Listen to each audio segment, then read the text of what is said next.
Hello everyone. Today we're going to talk about how to study for a comprehensive knowledge check.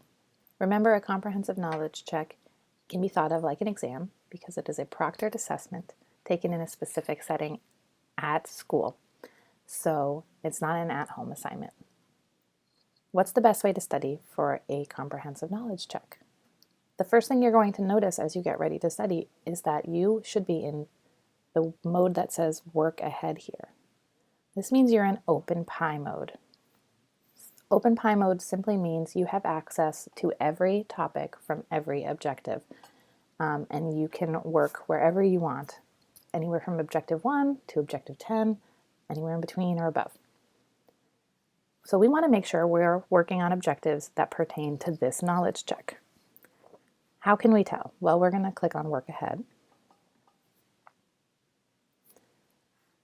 What you're going to see when you click on Work Ahead is a topic that might be from a future objective. So we don't necessarily want to work on the first topic it gives us. Remember, it's trying to get us to work ahead. I want to stop and review and go back. So to do that, I'm going to open the carousel. And instead of looking at the topics listed in the carousel, I'm going to look at what objective it has me in. And it has me in objective 5. Today I'm studying for a comprehensive knowledge check that covers objectives 1 through 4. So I want to make sure I'm focusing on objectives 1 through 4. So when I click on objective 5, it opens up a menu. You can see I have access currently to every objective. Nothing is locked. But what I'm trying to do now is review for objectives 1 through 4. I'm not going to click on this though. This is just a placeholder that's giving me access to all of my objectives. What I want to do is, starting at objective 1, look to see if it is complete or not. So for me, objective 1 is 100% complete, so I don't have to focus on that as much right now. Objective 2 is 100% complete, but when I get to objective 3, I see I am not completely done it. Maybe I was done when it was due, but I took a knowledge check and I need to relearn a few topics. So that's what we're going to do now, is select the first objective that's not 100% complete and relearn or learn topics in that objective. So when I click on objective 3, what we'll see is the topics are going to update to topics from objective 3. And so these are the first topics I want to start to learn.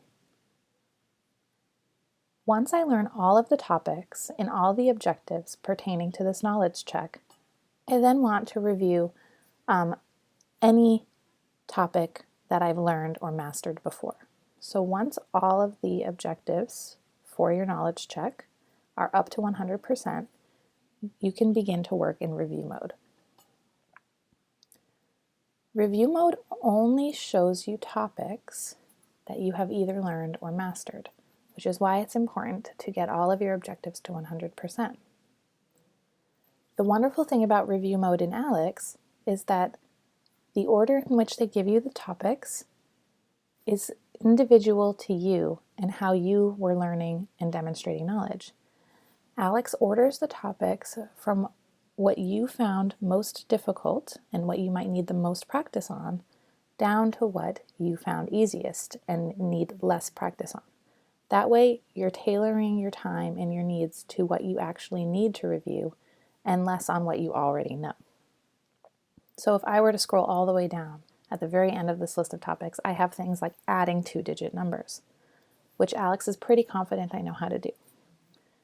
But when I look up here, I have stuff that's a little more difficult, like percent increase or decrease, solving a 2-step equation with signed decimals, so things I might need a little more practice on.